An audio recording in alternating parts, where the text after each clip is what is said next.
Você sabe aqui nessa história, assim, uma coisa que me chama muita atenção é o seguinte. Joquebede, ela sabia que sobre a vida dela tinha uma sentença. Uhum.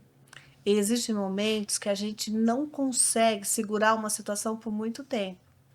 Mas pelo medo do que está por vir, a gente às vezes prefere perder do que entregar para Deus. E Joquebede, assim, ela, de uma hora ou outra, quando a criança crescesse, começasse a chorar, ela ia ser descoberta. Sim. E aquela criança ia ser morta. Então, quantas vezes na nossa vida, às vezes a gente vê algumas coisas, você fala assim, não, eu vou segurar, mesmo sabendo que aquilo está trazendo morte. Morte. Porque ali você escolheu, você não, eu vou fazer do meu jeito, eu vou segurar enquanto eu puder, mas aquilo lá está trazendo uma morte. Aí chega uma hora que ela fala assim, então eu só tenho eu tenho uma alternativa, que é Deus, que tudo pode. Eu sei que se eu segurar, é morte. Mas eu sei que se eu entregar na mão dele, ele vai fazer algo extraordinário. E a Cida falando, eu me lembrei de uma vez, eu tive um problema muito sério com um dos meus filhos. E uma situação assim muito desesperadora. Eu recebi um telefonema que um dos meus filhos podia estar morto. Eu falei, aí na hora que eu recebi aquele telefonema, o meu marido começou a andar de um lado para o outro, aí já começou a procurar uma passagem para a gente fazer a viagem para onde eles moravam. E eu comecei a andar pela casa e a falar com o Senhor, assim como a Cida mais ou menos fez. Eu falei, Senhor, nós temos uma aliança. Nós temos uma aliança. Nós temos uma aliança. Meus filhos são teus. Nós fizemos uma aliança. Então, Senhor, meu filho não vai morrer dessa forma. Não, Senhor, meu filho não. Nós temos uma aliança.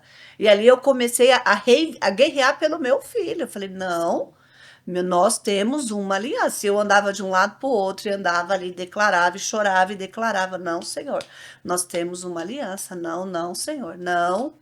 Aí eu comecei, é como se no mundo espiritual eu tivesse ali, Senhor, não, não, Senhor. Você prometeu, é o nosso pacto. Porque a gente faz alguns pactos, a gente faz pactos com o Senhor pelos nossos filhos, né? Eu acho que a partir do momento que você pega um filho, você leva numa igreja e você apresenta ele para o Senhor, e você fala, Senhor, estou trazendo aqui para você. Porque, na verdade, não são nossos filhos, mas o Senhor faz alianças com a gente. Não, é vida. E eu comecei a declarar a vida sobre o meu filho, mesmo tendo uma situação que seria uma situação de morte. E ali eu comecei a guerrear por ele.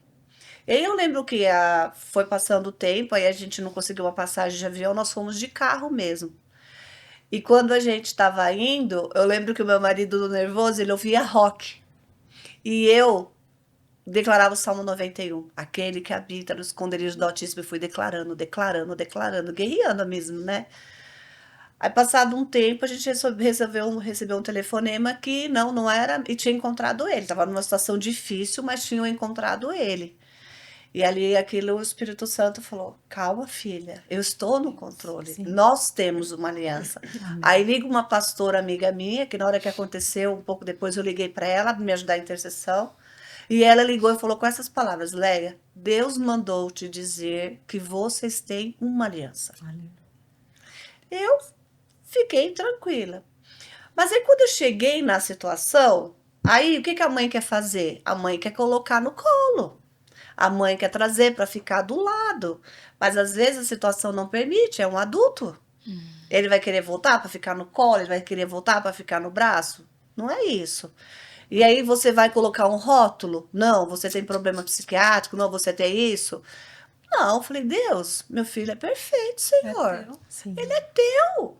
Senhor, ele é teu. E comecei ali.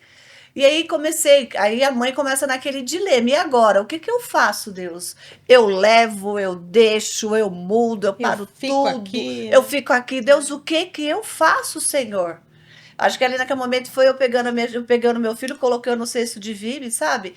E apresentando ele para Deus, falando, Deus, é agora, eu tô com isso na minha mão, o que eu faço? Tá pesado demais para mim, Senhor. Se eu segurar, é morte. Mas aí o Senhor falou assim, filha, descansa. E aí o Senhor falou para mim a seguinte frase, falou assim, ó, você nunca vai conseguir ficar do lado do seu filho 24 horas. Nunca. Nunca você vai conseguir isso. Mas eu te dou minha palavra que eu consigo. Amém. Glória a Deus. Volta para sua casa. Amém. Deixa que do teu filho cuido eu. E aí, fiz o que toda mãe faz. Tô longe dele, mas a minha oração alcança ele. Sim. Então, assim, é orando, é declarando, não, Senhor, isso não. Deus, olha, meu filho é isso, meu filho é aquilo. E vou declarando, declarando, declarando. E o Senhor, ele está cuidando. Então, eu acho, aqui quando eu vejo a história de Joquebede, eu vejo isso. Ela já tinha uma sentença de morte sobre a vida do filho dela. Então, se por medo ela segurasse aquele filho, era ela aceitar aquele decreto. Mas quando ela fala, Senhor, olha, eu não tenho mais o que fazer. Eu fui até onde eu pude, mas daqui para frente eu não consigo mais. E eu imagino a dor daquela mãe colocar ele no lilo e soltar. Mas quando ele volta, o que me chama a atenção nessa história é que quando ele volta abençoado e protegido. Protegido, tinha guarda. Os mesmos que queriam matá-lo eram os Sim. mesmos que agora tinham a função de protegê-lo. E outra coisa, ela ainda ganhava para cuidar do filho. Exato, sim. Provisão, né? Provisão. Então, assim, o que eu falo assim pro nosso Deus, Pai, como você é extraordinário, Senhor. Às vezes a gente vê uma situação que a gente fala, nossa, e agora? Não tem mais o que fazer. Mas quando você entrega na mão dele, ele te surpreende. Sabe, quando você vê uma história dessa, você pode imaginar vários finais para ela. Vários finais a gente pode imaginar para essa história. Mas olha o final dele. O menino foi parar olha a hora, na hora exata, a princesa vai lá se banhar. Olha como Deus é. Na hora exata. E aí ela tem compaixão. Aí De você Deus. vê a filha de um hebreu chegar do lado de uma princesa e ser ouvida Sim, pela princesa. Ser recebida, ouvida. Entendeu? Ser ouvida. E a menina ainda tem a sabedoria de falar: olha, eu conheço uma ama de leite. Você quer que eu busque? Olha a estratégia. Aí, além da menina, do bebê voltar para casa protegido, a mãe começa a receber para cuidar do próprio filho e ela tem uma guarda cuidando do filho dela. E quantos não morreram? Porque as pessoas não confiaram e não entregaram na mão de Deus. E não eram as mesmas mulheres que tinham o compromisso com Deus, Sim. o temor de Deus, ia lá, fazia o parto e já matava, né? Então, É por isso das amigas, né, que você tem que ter, né?